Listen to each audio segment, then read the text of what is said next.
Kita lanjut ke bagian 3 ya. Nilai A pangkat negatif 1 ya. Dari distribusi Maxwell-Boltzmann ya. Sebelum kita lanjut ke topik utama dari bagian ketiga ya, kita harus mengetahui integral pentingnya ya. Jadi kalau kita menemukan integral seperti ini ya, integral dari 0 sampai tak berhingga ya, dari x pangkat n kali eksponensial dari negatif A kali X pangkat B dx ya, ini sama dengan ya, hasilnya adalah fungsi gamma ya, dari n plus 1 dibagi B kali A pangkat n plus 1 dibagi B. Nah, fungsi gamma ini sama dengan ya X dikurang 1 faktorial ya. Nah, atau gamma X plus 1 ini sama dengan X kali gamma X. Nah, ini yang sering kita temukan nantinya adalah gamma dari setengah ya, yang nilainya sama dengan akar pangkat 2 dari pi. Nah, oke, kita akan masuk ke pembahasan utamanya. Kita masuk ke kasus satu dimensi dulu ya. Nah, di sini kita tinjau jumlah partikel total dari sistem ya, sama dengan integral dari 0 sampai tak berhingga dnp. Ya, kita pakai variabel p saja di sini ya. Nah, kita gunakan fungsi distribusi Maxwell-Boltzmann ini ya. A pangkat negatif 1 ya, eksponensial dari negatif p kuadrat per 2 MKT. Nah, lihat di sini. Energinya saya ganti jadi p kuadrat per 2M. Nah, ini adalah bentuk lain dari energi kinetik. Nah, kemudian kita gunakan jumlah keadaannya adalah 2L per H dp ya. Nah, kemudian kita selesaikan integralnya. Ya, ini ada konstanta yang bisa kita keluarkan ya, kemudian kita selesaikan integralnya, hasilnya setengah 2 MKT 4 setengah ya, gamma setengah. Tadi hasilnya gamma setengah adalah akar pi ya. Kemudian kita rapikan dan kita dapatkan A pangkat negatif 1 sama dengan N per L kali H kuadrat per 2 pi MKT pangkat setengah. Nah, kita lanjut ke kasus 2 dimensi. Nah, ini caranya nggak jauh beda ya. Nah, jadi N ya, jumlah partikel total sistem sama dengan integral dari 0 sampai tak berhingga dnp. Nah, di sini sama fungsi distribusi Maxwell-Boltzmann-nya yang kita gunakan. Bedanya adalah di jumlah keadaannya. Kita pakai yang 2 dimensi ya, 2 pi A per H kuadrat PdP.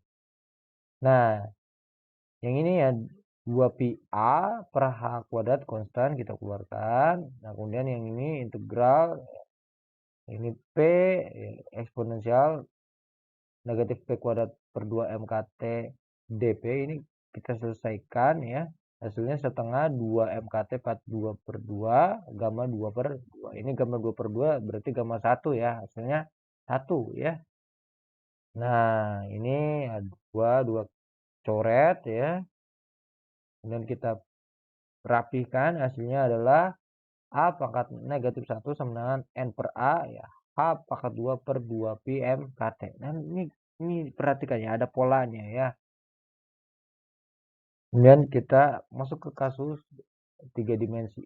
Sama juga caranya. Ya, bedanya cuma di jumlah keadaannya. Kita pakai yang rapat keadaan di kasus 3 dimensi. Yang 4pi V per H pangkat 3 P kuadrat dP. Kita selesaikan integralnya. Hasil integralnya setengah 2 MKT 43 per 2 ya, gamma 3 per 2. Nah, kita gunakan sifat gamma, hasilnya ini berarti setengah akar pi ya. Nah, kita sederhanakan, kita pindahkan luasnya ke kiri ya.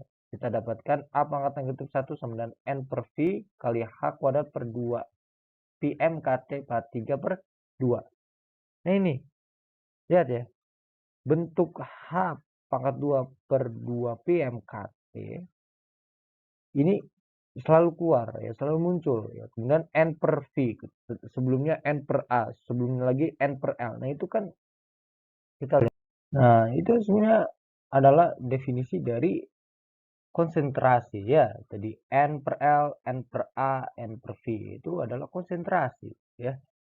Nah, kemudian kita bisa cari jarak antar partikelnya, ya D. Ini berarti 1/N ya, jarak antar partikelnya, ya 1/N ya, itu 1 per konsentrasinya. Nah, ini penting ya. Nah, kemudian kita harus mengenal juga yang namanya panjang gelombang thermal de Broglie ya. Lambda T ya, biasanya orang menyebutnya lambda T ya.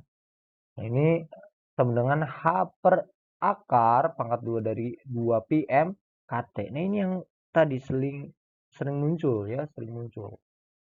Nah, apa pentingnya di sini perhatikan ya. Kalau misalnya jarak antar partikel ya, D-nya ini lebih kecil daripada lambda T, maka fungsi gelombangnya ini akan tumpang tindih ya. Kalau kita melihat ke kuantum, maka fungsi gelombangnya akan tumpang tindih. Namun kalau D-nya lebih besar daripada lambda T, nah ini bisa kita lihat ya, dua partikel tersebut bisa kita bedakan. Nah, kalau jauh-jauh lebih besar daripada lambda T, nah kita bisa mendekatkan ya dari kasus kuantum untuk Bose-Einstein maupun Fermi-Dirac, kita bisa mendekatkan ke kasus klasik yaitu kasus Maxwell-Boltzmann ya. Nah, itu pentingnya sebenarnya dari konsentrasi dan panjang gelombang thermal de Broglie.